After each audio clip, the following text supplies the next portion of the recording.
যারা রঙের কাজ করেন, পরিষ্কার করার পরও দেখা যায় গায়ে রঙের ছোটখাটো ফোঁটা লেগে থাকে, এক্ষেত্রে গোসল ও ওযু করে নামাজ পড়লে নামাজ হবে কিনা? যারা রঙের কাজ করেন সেসব ভাইদের রঙের কাজ করতে গিয়ে শরীরে রং লাগে, আর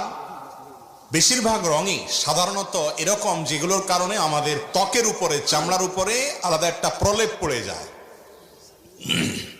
তো এইরকম রং যদি হয় তাহলে সেক্ষেত্রে এই রং দূর করা ছাড়া ওযু করলে ওযু হবে না, গোসল করলে গোসল হবে না। আর যদি রংটা হয় এরকম চুনের মতো হালকা রং, যেটা আসলে চামড়ার উপরে আলাদা কোনো স্তর পড়ে না, প্রলেপ পড়ে না, তাহলে সেক্ষেত্রে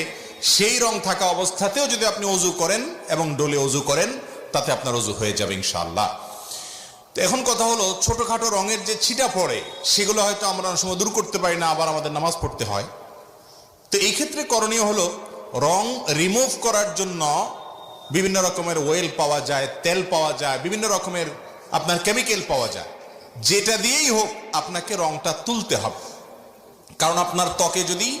রং লেগে থাকে, সে রংটা যদি সাধারণ রং না হয়ে ধরেন প্লাস্টিক পেইন্ট বা এমন কোন রং হলো, যেই রংটা প্লাস্টিক পেইন্ট ছাড়াও অনেক রং আছে, যে রংগুলো চামড়ার উপরে লাগলে, শরীরে লাগলে শরীরের উপরে আলাদা স্তর পড়ে যায়, অর্থাৎ চামড়ায় পানি যায় না ওই রং থাকলে, তাহলে সেই রংটা যেভাবেই হোক কোনো কেমিক্যাল দিয়ে হলো আপনাকে দূর করতে হবে, তারপরে নামাজ পড়তে হবে।